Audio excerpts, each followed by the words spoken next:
Bismillahirrahmanirrahim. Assalamualaikum warahmatullahi wabarakatuh. Jadi kali ini kita dari kelompok 3 mau membahas obrolan tentang tayangan hedonisme di TV Indonesia. Sebelumnya, saya Firlia Putri Cantika bakal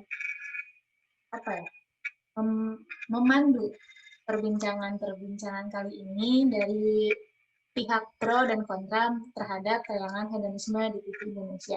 Karena seperti yang kita ketahui, tayangan hedonisme di TV Indonesia itu sekarang udah banyak banget karena banyak juga influencer yang menayangkan konten-konten tentang harta kekayaannya yang menyebabkan eh, kalangan-kalangan muda tuh ingin memiliki seperti itu juga gitu. Lalu bagaimana sih tanggapannya dari teman-teman baik dari pihak pro ataupun kontra? Dan sebelumnya dari pihak pro itu ada Syifa Maulida Ardiansyah dan Wakil Fitriani, dan dari pihak kontra ada Safira Aulia dan Salsabila Salihana. Mungkin untuk penyampaian argumentasi yang pertama bisa dari pihak pro terlebih dahulu. Silakan pihak pro. Oke, perkenalkan, nama saya Wahyu Fitriani. Kalau menurut saya pribadi, tayangan hedonisme itu ya setuju-setuju aja, terus nggak kontra gitu. Saya termasuk yang pro karena itu kan hak asasi manusia ya. Dan menurut saya ada sisi positifnya di dalam tayangan hedonisme ini. Contohnya kayak saya pribadi ketika saya nonton hal-hal yang hedonisme seperti dia ngasih tahu nih punya mobil baru, punya rumah baru, itu jadi memicu saya untuk semangat untuk bekerja gitu, untuk tidak goler-goleran aja di rumah, untuk terus semangat untuk gali ilmu gitu. Kalau menurut saya sih itu. Dari Syifa, ada yang mau ditambahin nggak? Iya,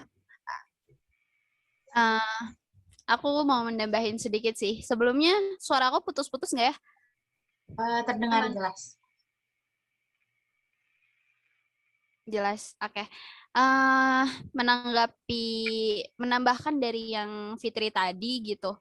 Aku juga sama setuju-setuju aja mengenai adanya tayangan hedonisme di televisi. Soalnya gini ya, semua apa ya, segala sesuatu itu bakal jadi positif kalau kita mandang itu positif gitu. Jadi kenapa kita nggak berpikir positif juga terhadap tayangan hedonisme yang ada di televisi gitu. Terus kan ya, kalau kita lihat gitu tayangan-tayangan yang ada di televisi itu kan gak selamanya dia memamerkan gitu. Kalau contohnya kayak tayangan Rans TV kan, keluarga Raffi Ahmad gitu. Dia juga sering berbagi gitu. Terus mereka juga kadang menceritakan apa ya, perkembangan dia dari nol sampai sekarang dia bisa jadi seorang Raffi Ahmad yang dikenal banyak orang gitu. Kalau menurut aku kayak gitu sih. Jadi aku setuju-setuju aja dengan adanya tayangan hedonisme, dan itu juga bisa bikin kita termotivasi untuk jadi seseorang gitu, untuk jadi seseorang kayak Raffi Ahmad. Kita ambil positifnya aja dari tayangan-tayangan itu gitu. Kalau dari aku gitu sih. Oke, terima kasih buat pihak pro buat argumentasinya. Lalu dari pihak kontra mau nyampein argumentasinya, silakan. Mau Safira dulu atau Salsabila? Kalau untuk aku pribadi, tayangan hedonisme di televisi itu berpengaruh terhadap anak-anak zaman sekarang ya. Maksud dari itu kayak mereka lebih mematokkan gaya hidup mereka ke apa yang mereka lihat. Contoh salah satunya adalah yang ada di program televisi itu. Gitu. Coba untuk Safira bagaimana? Kalau buat aku sendiri sama kayak Biel. Karena ke zaman sekarang tuh anak milenial tuh kan kalau misalkan lihat kayak dari konsumsi publik yang dikasih kayak contohnya tayangannya Raffi Ahmad sama Nagita Slavina itu kan terlalu sering memamerkan ya. Jadi anak-anak muda tuh kayak pengen instan aja gitu dapetnya teh. Terus itu tuh kayak nyebabin rasa insecure sama kurangnya bersyukur terhadap dirinya sendiri gitu. Karena kan hedonisme itu kesenangan pribadi ya, yang itu tuh nggak terlalu penting gitu buat diumbar ke publik gitu. Itu aja. Terima kasih buat pihak kontra atas penyampaian argumennya. Jadi kalau misalnya disimpulkan sama aku, jadi sebenarnya dari pihak pro itu nggak masalah sama sekali gitu kalau misalnya ada tayangan hedonisme di TV Indonesia, karena tergantung cara kita melihat tayangan hedonisme itu sendiri gitu. Apakah kita melihatnya dengan sisi positif atau negatif. Tapi sayangnya kalangan muda Indonesia menurut pihak kontra itu banyaknya ketika melihat tayangan hedonisme itu malah jadi pengen instan-instan aja. Terus ada yang pengen instan, ada juga yang justru menanggapinya justru kalangan muda tuh insecure, gimana sih aku bisa kayak gitu. Terus dari pihak pro gimana nih tanggapannya? Apakah memang kalangan anak muda sekarang justru pengen instan-instan aja dan justru menambah tingkat insecurity, mengingat di masa pandemi sekarang itu banyak anak muda juga yang menggaungkan kesehatan mental. Apakah tayangan hedonisme berpengaruh juga?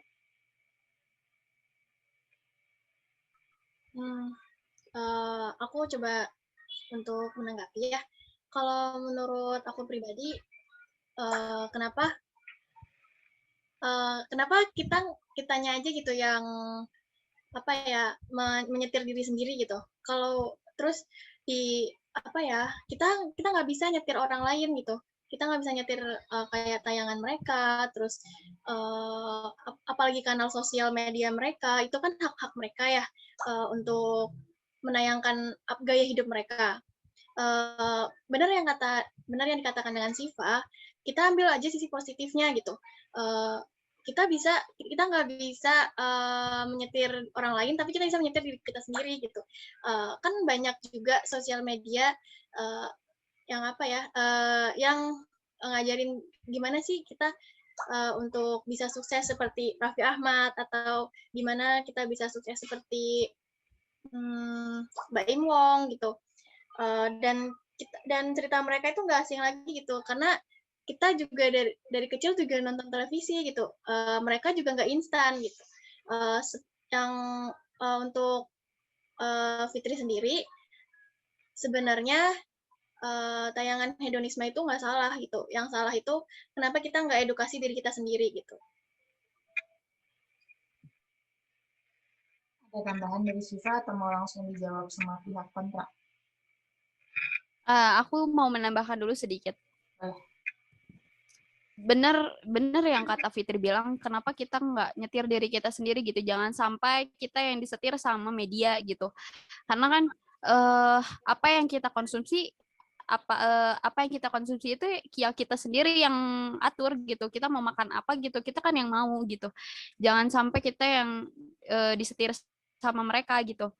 Dan kalau misalnya kalian gak suka sama tayangan hedonisme atau kalian gak bisa ngambil sisi positif dari tayangan-tayangan itu, kenapa ditonton gitu. Jadi pilih tayangan-tayangan yang menurut kalian bisa ngasih impact positif buat diri kalian gitu. Berarti jangan tonton tayangan hedonisme gitu. Ya gitu sih. Jadi dari pihak kontra tuh bilang kalau misalnya Halo? ya pendengar kok Siva.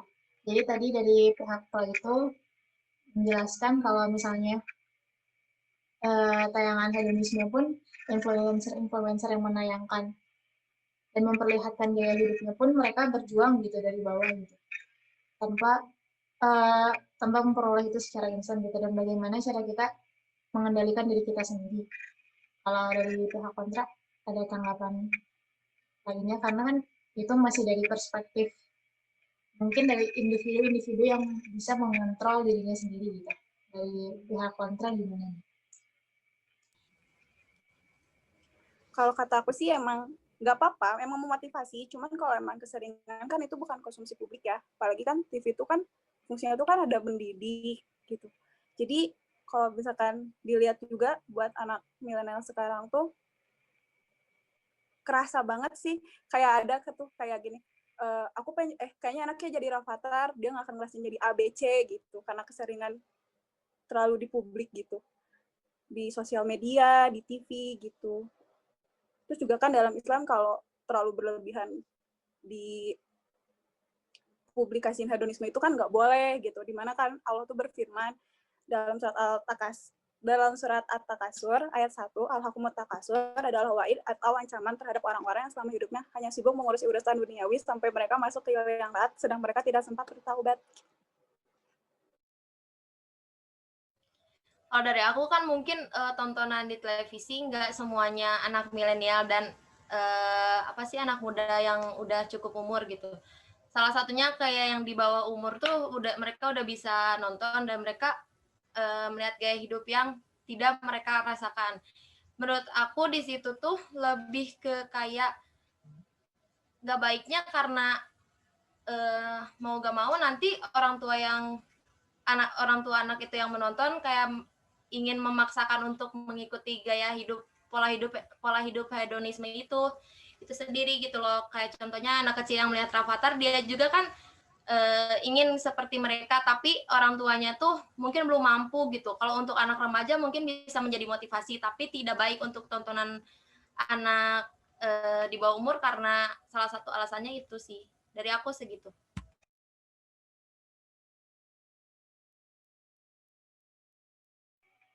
Oke, makasih pihak kontra buat tambahan argumentasinya dan sanggahannya. Jadi tadi dari pihak kontra pun menjelaskan gitu ya, dari salah satu dari firman Allah di surat At-Takasur ayat 1 yang intinya menjelaskan bahwa gak baik kalau misalnya kita terus-terusan juga mengejar dunia gitu. Dan memang benar gitu, kalau misalnya saya dari diri saya pribadi gitu, memang mengejar kehidupan di dunia itu memang tidak baik ya. Dan gimana sih caranya biar tayangan hedonisme, karena kan salah satu fungsi media itu sebagai pendidik ya. Gimana tayangan hedonisme itu justru memang bisa benar-benar bisa gitu terrealisasikan dari apa yang teman-teman pro itu omongin gitu, bahwa tayangan hedonisme itu beneran memotivasi gitu.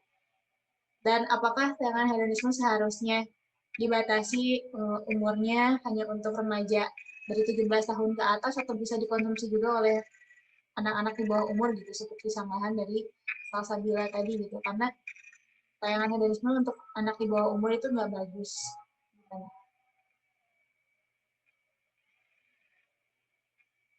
Apakah perlu ada batasan umur untuk menonton tayangan hedonisme atau apa? Apa tanggapannya? Dokter.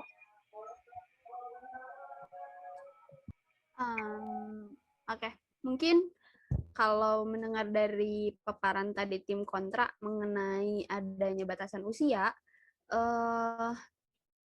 boleh sih harus ada batasan usia, cuman mungkin kalau misalnya nggak ada batasan usia, itu harus ada bimbingan dari orang tua sendiri gitu. Jadi parenting orang tua buat anak juga harus lebih diperhatikan juga, karena kalau anak kan yang ngontrol masih orang tua gitu. Jadi kayaknya peran orang tua memang penting banget dalam pengawasan tayangan hedonisme yang ada di televisi gitu. Mungkin dari Fitri mau nambahin. Kalau untuk batasan umur sebenarnya untuk aturan sendiri dari Komisi Penyiaran Indonesia itu juga udah ada ya.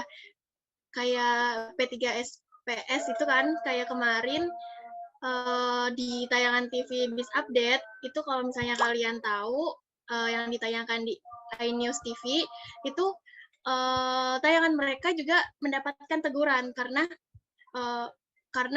tayangannya diklaim untuk tidak ada edukasinya, kayak seperti arisan para selebritis. Nah, sebenarnya kalau untuk TV ada aturannya. Cuma kan sekarang ngomongin teknologi gitu, anak di bawah umur pun sudah bisa nonton YouTube. Kayak kebanyakan ya yang Fitri temui kayak anak-anak di bawah umur kalau nangis makanannya pendiamnya nonton YouTube gitu kan. Terus mereka anak SD juga udah pinter main TikTok, main Instagram. Sebenarnya kalau untuk sosial media bahkan negara pun nggak bisa gitu, nggak bisa untuk diatur untuk nyetirin masyarakatnya gitu. Dan jadi PR-nya itu kalau menurut saya jangan selalu menyalahkan tayangannya gitu. Karena kan ada hak asasi manusia juga kan, itu kan sosial media gitu. Kita nggak bisa ngatur apa-apa. Jadi seharusnya yang harus kita pikirin adalah bagaimana cara kita mengedukasi kayak seperti yang dikatakan oleh Siva gitu, edukasi orang tuanya, parentingnya gitu. Kita harus ngomong baik-baik dengan anaknya, jangan diajarin tontonan YouTube, harus ngasih tahu sebenarnya tontonan yang baik itu yang mana sih gitu. Untuk tanggapan Fitri sih seperti itu. Tapi mungkin kalau misalkan dari tadi ngomongin soal HAM menonton, oke, itu urusan masing-masing ya, menonton YouTube atau televisi tentang hedonisme. Cuman kan yang dimasalahin itu anak yang di bawah umur yang selalu yang harus mengikuti pola hidup hedonisme, dan itu pun mau dia nonton atau enggak pun itu nggak baik gitu. Seperti Ayang Asa tadi bilang, ada di dalam Islam tuh memamerkan kekayaan itu nggak baik di semua mata kalangan gitu. Karena kalau misalkan emang harta yang dia punya ya udah gitu, cukup untuk dia gitu. Kecuali kalau emang memotivasi itu ya seperti edukasi. Oke, ini tuh yang aku lihat di televisi atau tayangan hedonisme itu bukan menuju ke edukasi, tapi hanya memamerkan, seperti itu. Oke, untuk Safira bisa ditambahkan? Ya, setuju sama pendapatnya Salsabila. Jadi buat kayak anak milenial sekarang tuh kan, jadi kayak kalau tayangan itu terus-terusan gitu ya, mereka tuh jadi kayak memaksakan keinginan mereka biar terpenuhi gitu. Ya kalau misalkan dari segi finansial mereka emang mampu, ya alhamdulillah. Cuma kalau misalkan ada tuh yang kayak kurang, terus mereka tuh memaksakan diri agar bisa punya ini, punya itu gitu. Karena dilihat dari apa yang mereka lihat.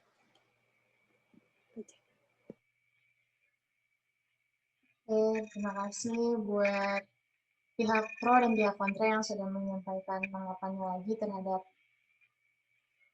tayangan hedonisme TV Indonesia gitu, harus seperti apa gitu. Tapi sayangnya waktu kita udah tinggal sedikit lagi, jadi sama aku disimpulin aja ya sebagai jadi intinya dari obrolan kita kali ini tuh memang tayangan hedonisme di Indonesia itu ada gitu, dan mungkin dari media-media elektronik terutama televisi Indonesia ataupun media sosial yang tidak bisa dikontrol langsung oleh pemerintah karena itu menyangkut hak asasi manusia pun, itu sebaiknya diberikan edukasi lebih lanjut lagi gitu dari pihak pemerintah ataupun lebih baiknya Kominfo gitu kan, untuk apa ya, untuk memberikan informasi gitu kepada orang tua bagaimana sih seharusnya mereka menanggapi informasi di media Indonesia gitu, salah satunya hedonisme gitu. Karena nggak dapat dipungkiri, tayangan hedonisme di Indonesia pun justru bisa membuat apa ya, memaksakan gaya hidup seseorang gitu. Karena ada yang misalnya gaya hidupnya pas-pasan justru memaksakan untuk terlihat wah seperti itu kan. Cuman diberikan juga solusi gimana sih caranya kita bisa melihat tayangan itu sebagai sisi positif juga gitu, dan diharapkan juga tayangan hedonisme itu bisa memotivasi kalangan anak muda Indonesia. Kayak gitu paling di obrolan kita sekarang ini. Mungkin untuk kedepannya semoga kita diberikan segala kemudahan untuk menjadi orang-orang sukses. Terima kasih buat teman-teman semuanya. Sama-sama.